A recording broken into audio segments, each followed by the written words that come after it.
Body Shocks 426 Hemi. Just took it for a ride. 4-speed. Oh, this thing is awesome. Welcome to the 2024 NHRA U.S. Nationals. I'm REVan Evan. I got my man Dave Hemi Hakeem and Tom Hoover, son of Tom Hoover, who was a big-time Hemi guy.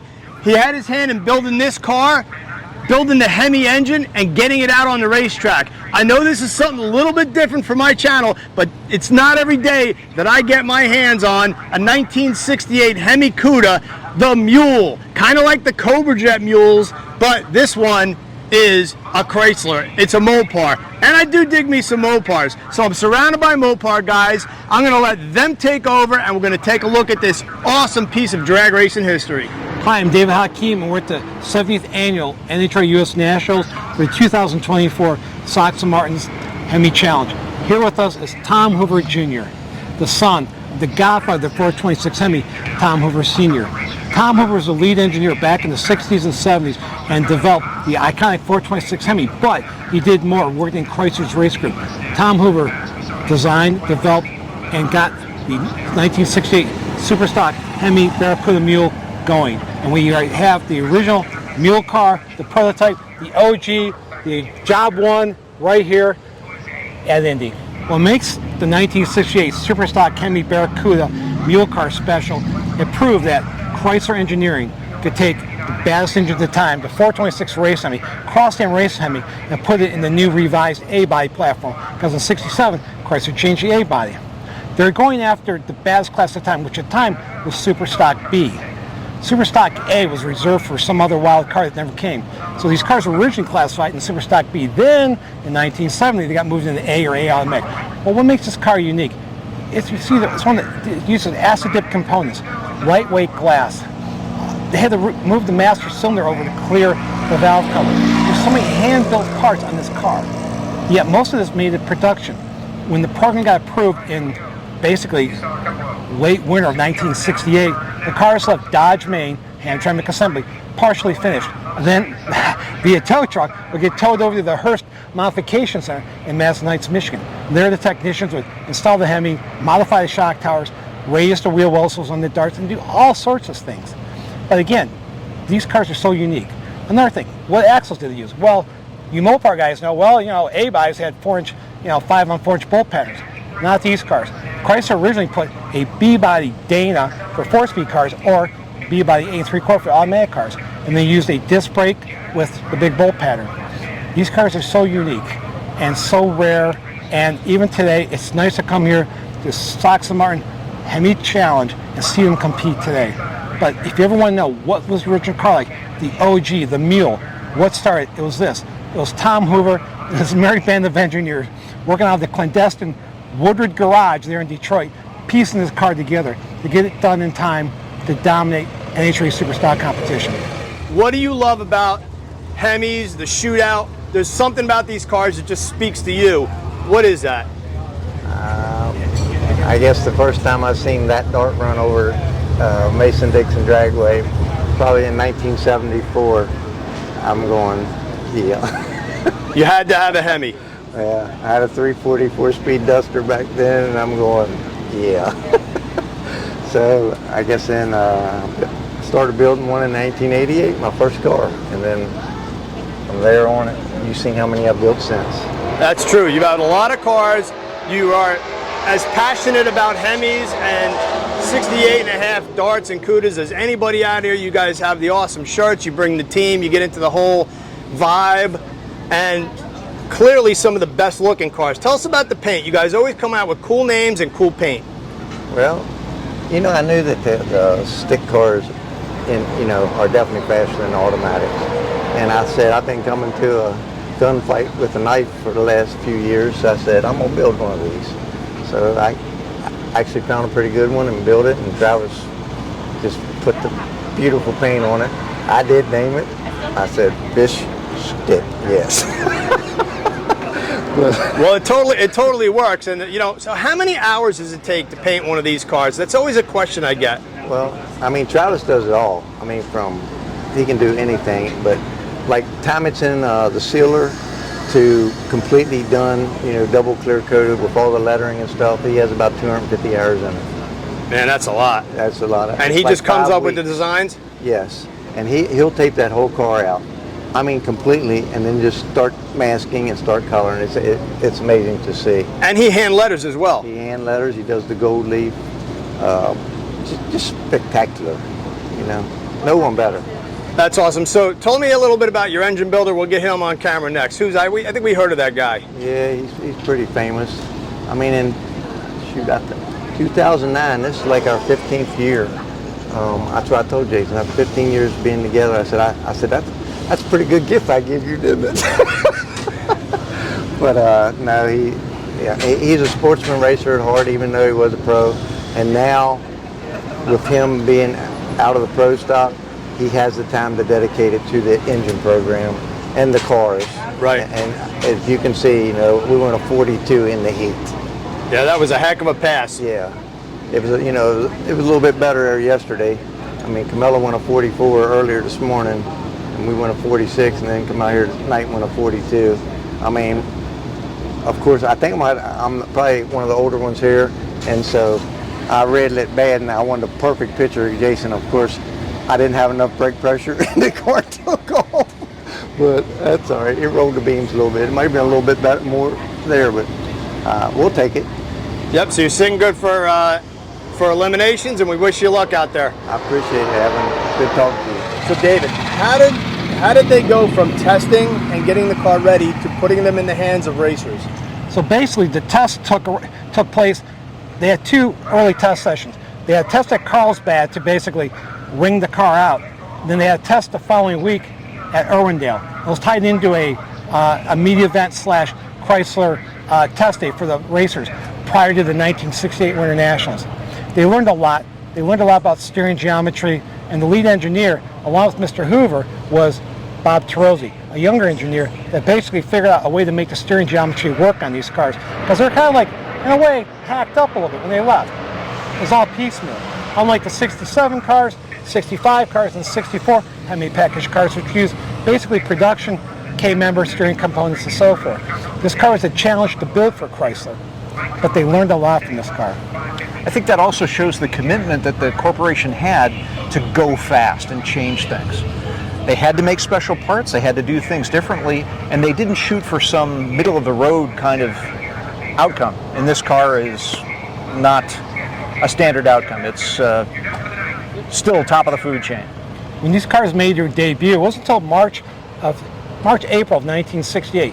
Chrysler had missed the Winter Nationals earlier that year, where the Ford Cobra just basically cleaned house, but they knew they had a secret weapon coming. When this car came out, NHRA was like freaking out. NHRA required the divisional tech directors to check the VIN. Yes, the VIN on these cars, whether it be BO29M for the Barracuda, LO23M for the Dart, to make sure they're legit cars. NHRA was freaking out. You had fiberglass components. You had acid components. You had some big engine that was rated at, believe it or not, 500 horsepower. But they did the job. They did the job so well, and they set records. And the Chrysler's racing stars were put in these cars. Sox and Martin, Dick Landy, Arlen Vanke, Don Grover, and a host of many others made history in these cars. So did Chrysler hand-pick the racers that got them first, and then how did the regular racer go about obtaining one of these cars? So basically, to launch the car, yes, the factory guys got these cars. Sox and Martin, Dick Landy, and a few others. The cars were shown at auto shows. They were quickly put together. But the bulk of the racers who paid cash for these cars could either pick them up at the Lynch Road yard outside Detroit, or have them shipped via rail or ground to their dealership. And some of those cars are here today. That's correct. That's right. There's one right behind you there, actually.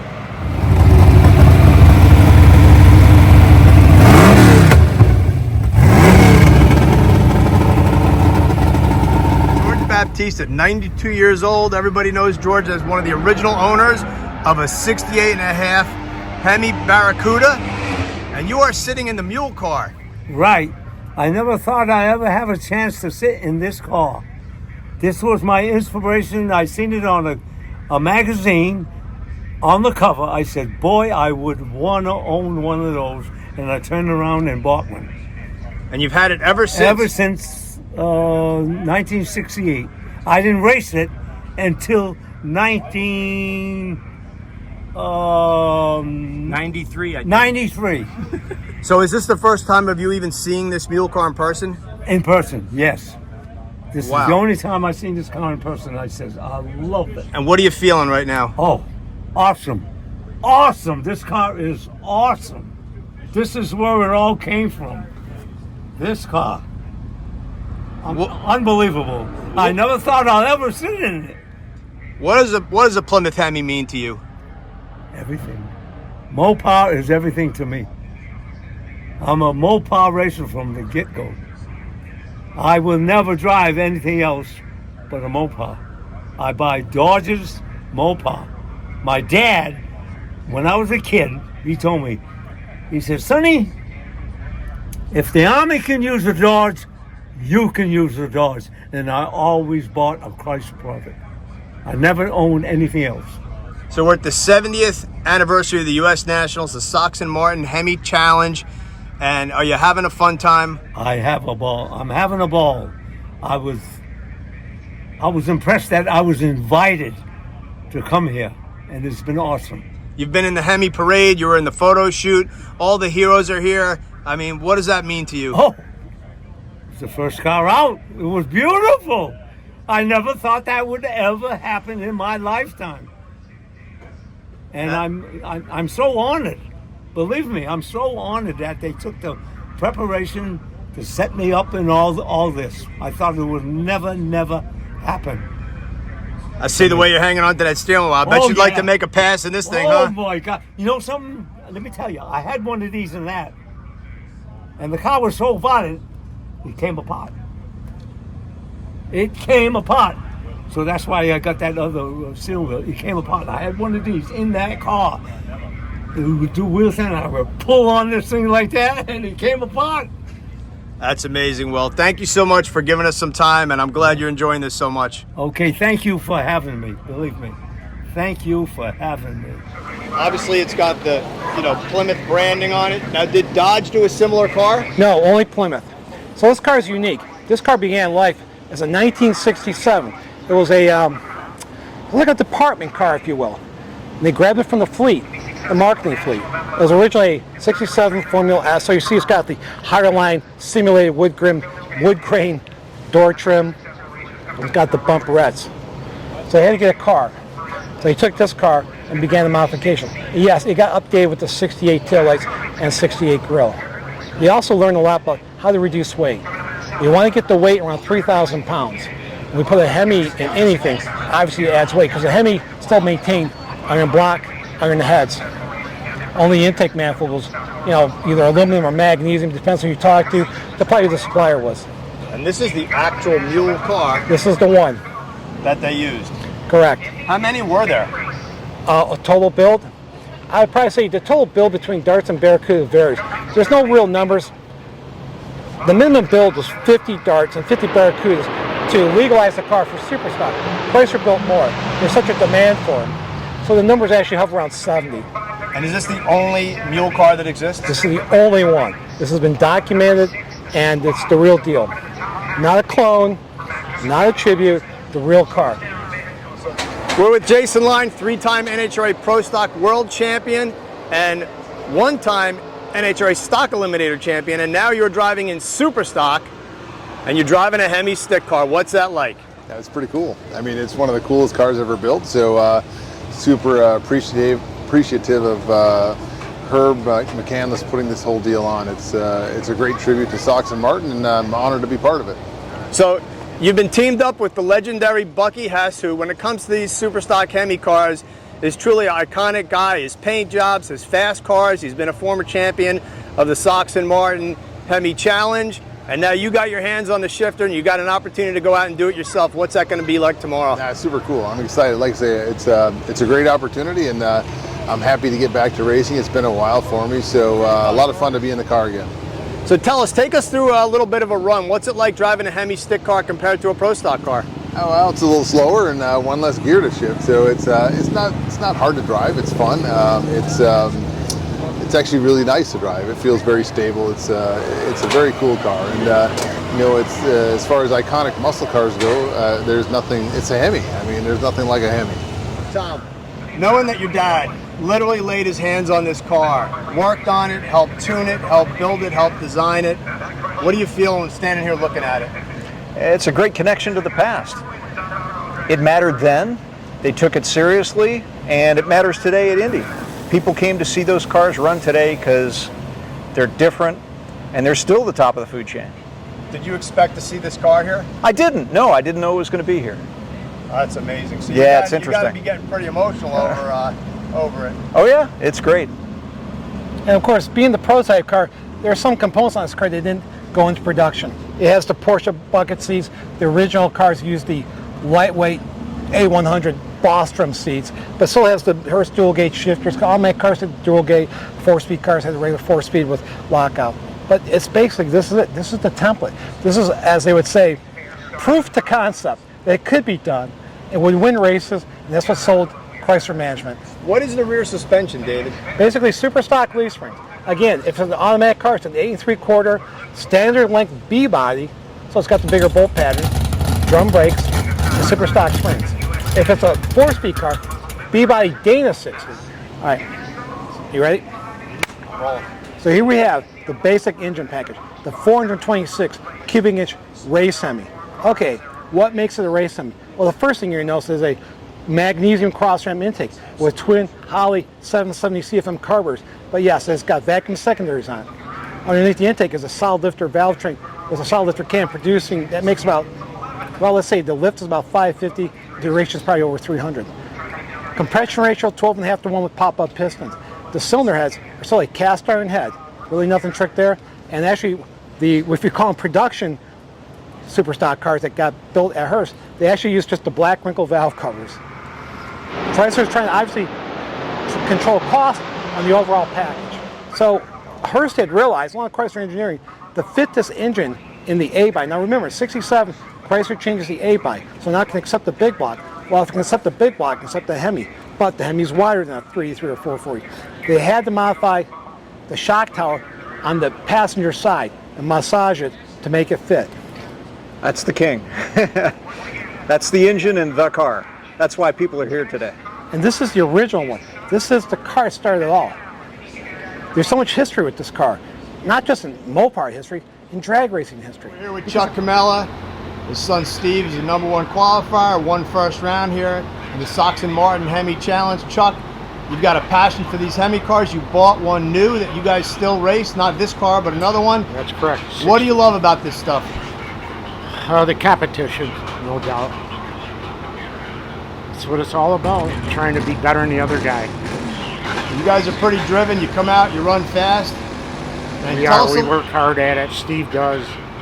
All I am is his helper. Steve really works really hard, and it pays off. When did you first start racing your Hemi car, your Dart? 71. Tell us about that car. What made you buy it? I just loved Hemis when I saw them in '64 here. I thought they were the coolest thing in the world. Never thought I'd ever own one. Had a chance to buy it in 1968, and I bought it. And at the time, it wasn't a smart move. They were very expensive. I really didn't know what I was doing, but I bought it anyways, and it turned out pretty good. And you still own the car, and you guys still race super stock with it. Steve races it a lot more than he races this one. What are the differences between this car and that car? Well, the other one's an automatic, which is a lot easier on Steve. He doesn't have as much maintenance between rounds. It's just so much easier to work on compared to this car. We still have to pull the valve covers and check valves and stuff between rounds, but there's no clutch adjustment, which is a major issue with this car. Working on the clutch. The clutch has to be right or the car's not going down the track.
Hi, my name is Eric Bell. I'm out from Arizona here at the Hemi Challenge in Indianapolis, and what I love about it is obviously the competition. It's the mecca of the Hemi cars, and it's something you strive to go to. At least I have for a long time. So Eric, as a former major league pitcher, how is the competition level and the mindset between getting up there and throwing fastballs and throwing this thing down the quarter mile in 8 seconds? You know, a lot of it's the same. I won a couple, not the Hemi Challenge, but I won Brainerd quite a few years ago, and they asked me kind of the same question: what was the difference? And the biggest thing is it's harder to get to the major leagues. It's kind of easier to win because you have a whole team behind you, and not that you don't hear, but you know, without Eric Jones and Gary Hansen, there's no way I'd be able to do this. But it's definitely tough. Get on the starting line, and you know, today we'll have to win 5 rounds to take home the gold. So it'll be a tough one for sure. And what is it about these 50-year-old cars that gets your heart racing? One word: Hemi. I mean, what else can you say? You know, my dad was around them in Modesto, California, where I'm from. Harry Holton, Dave Rayborn, Bob Jenkins, Chuck Rayburn from that area, Don Little. So all those guys were my heroes, and I wanted to be like them, and that's why I want a Hemi.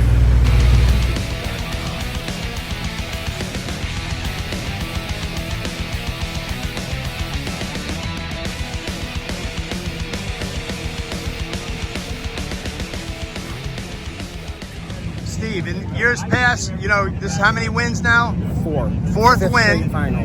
And certainly no win is easy. Today, it looked like it was one of your toughest battles Hands ever. down, yes. Talk to me about that. I expected it to be from. I told Dad a month ago. I said we're gonna fight uphill the entire way. They're catching, they're coming, and there's not gonna be an easy round. I fully expected every round the way it happened. What was the toughest round of the race?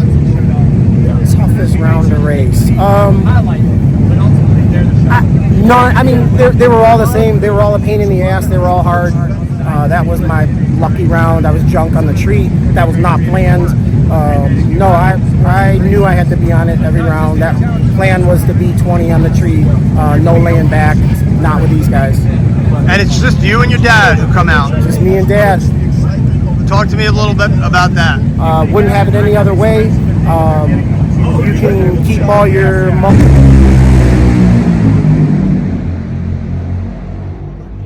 all the big multi-person team stuff. No interest in that. It's cool if that's your thing, awesome. But for me, it's me and Dad, and if him and I can't get it turned around in time, then we're out.